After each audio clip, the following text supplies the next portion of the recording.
All right, now we back with it. We back with it. Another episode of Bad Decisions Make for Great Stories. I got plenty of stories. I got a lot of stories. I ain't gonna lie. I ain't gonna lie. I got a lot of stories. This story, I think I want to tell the story about how I got kicked out of freshman housing my freshman year of college. All right, so we're gonna spin it back. First off, I'm gonna put out a disclaimer here. I never wanted to go to college in the first place. I just never was my thing. I never wanted to do it.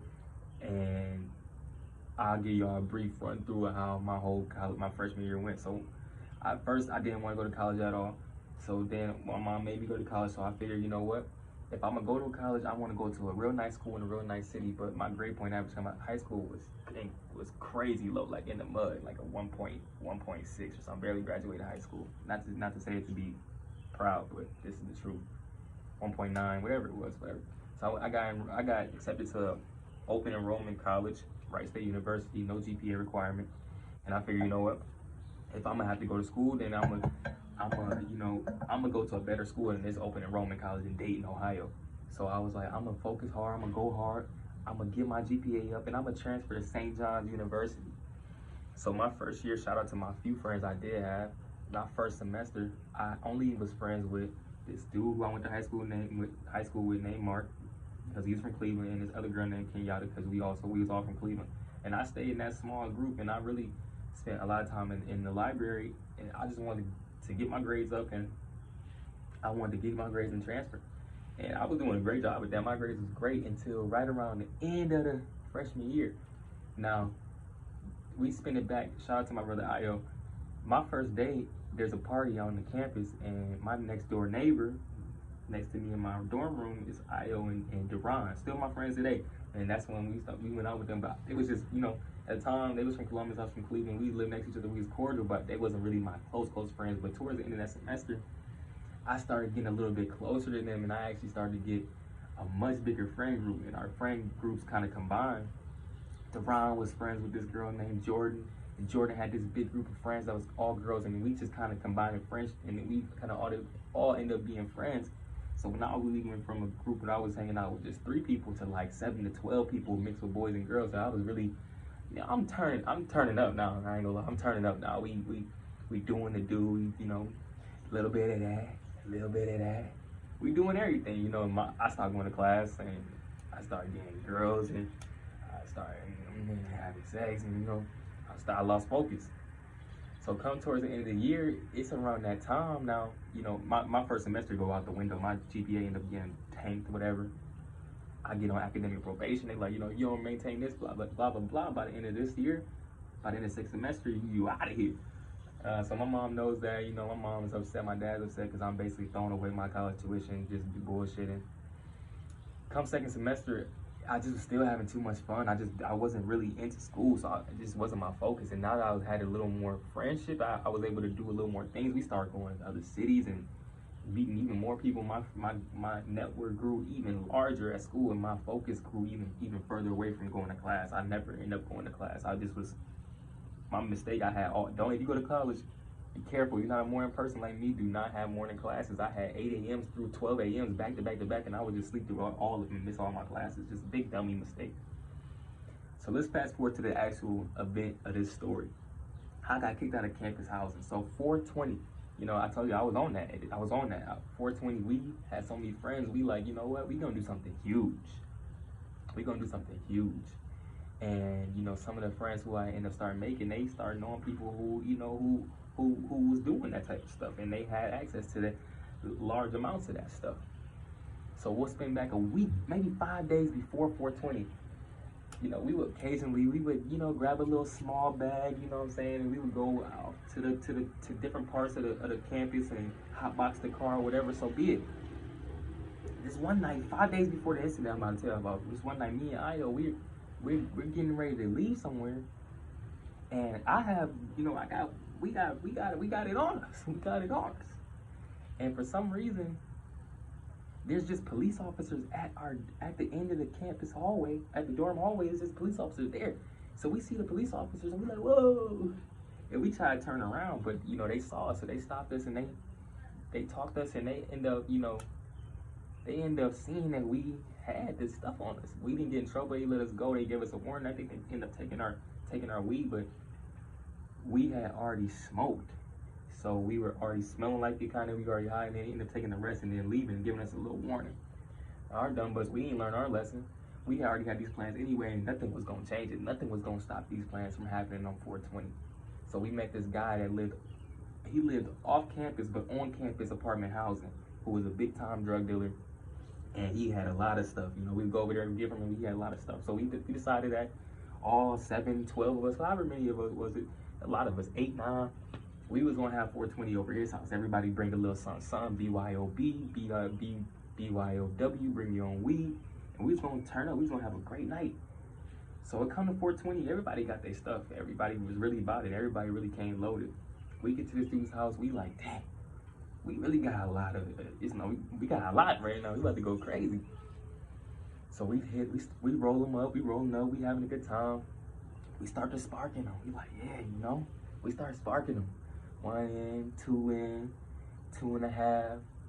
By the time we get to 2.5, you know, 2.5, 3, the whole room is cloudy, right? The whole room is cloudy. What does every on campus, what does every house have? Every house got it, and if your house is in good shape and you keep everything up to date, the batteries in it, your fire alarm is active in every house. So we got the whole room clouded with smoke, and the fire alarm goes off. Immediately, we trying to put everything away. We panicking because you know the fire alarm is going off. We don't want to get in trouble. We got a lot of weed in this house, in this apartment. We got a lot, and if something happened, we're gonna get in trouble. So I don't remember who it was exactly, but their immediate reaction, I think it was the person who apartment who it was, not even thinking, he rips the fire alarm out of the wall. Cool, right? Cool. Fire alarm goes off. Cool. We looking, we like, all right, sparking back up. So we get back to smoking.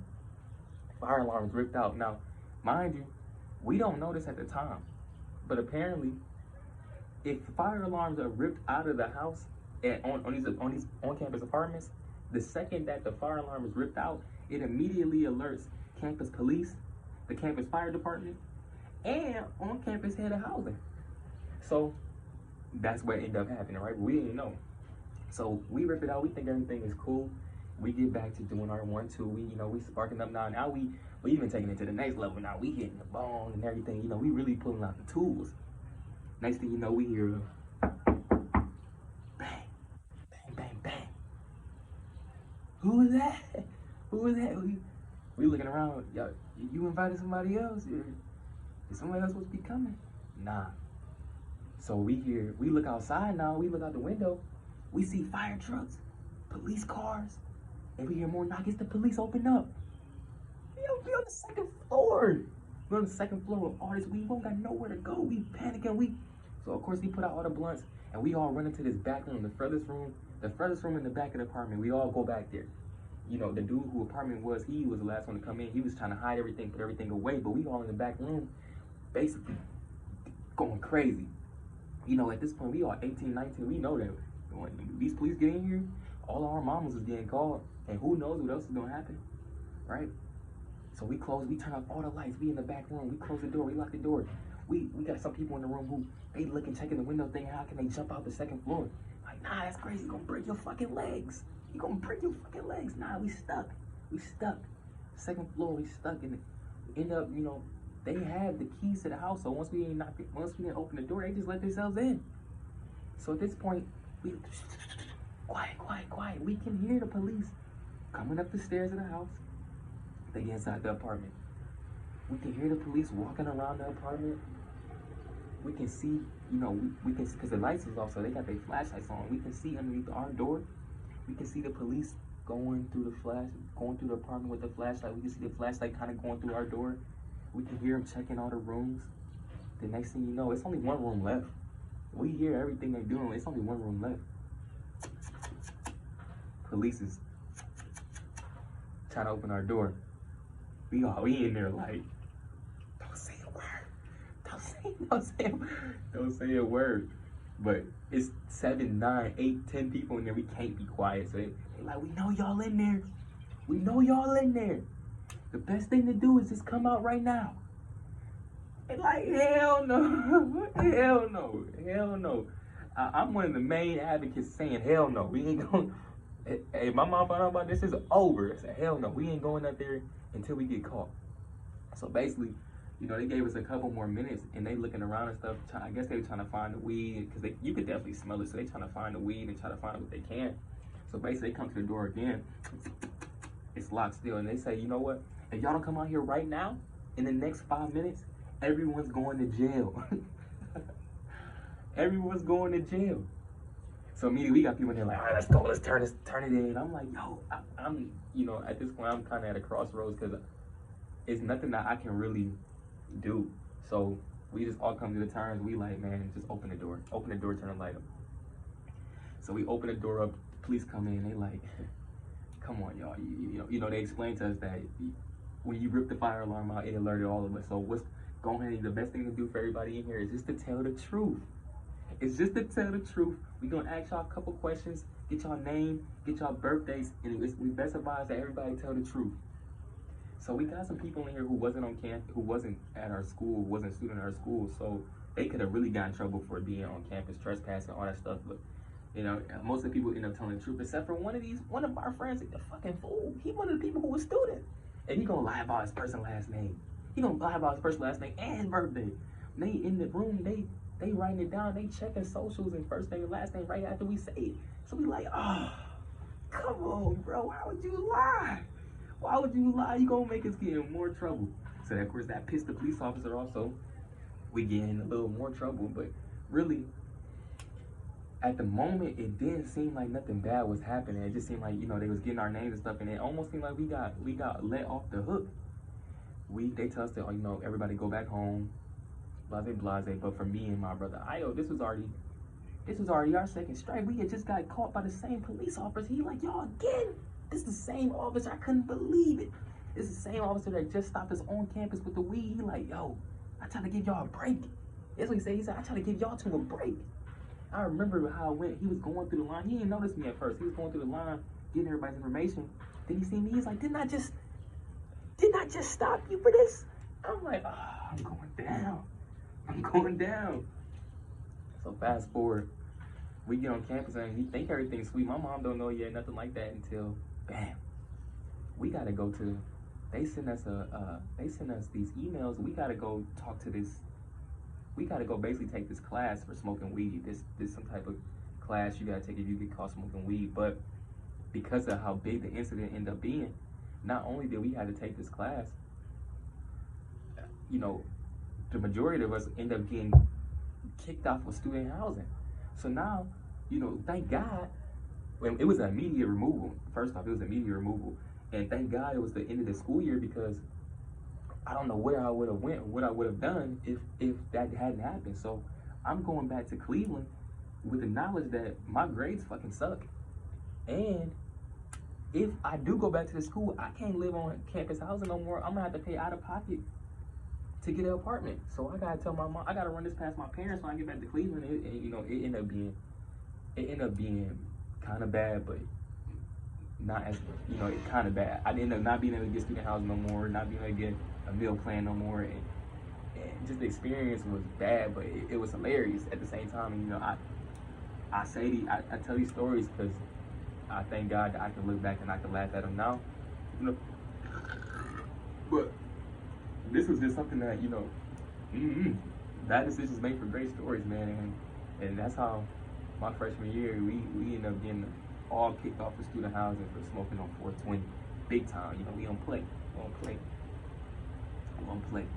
But that's the story, man. I got plenty more, man. I make a lot of bad decisions. So, you know, I got a lot of great stories. Until next time.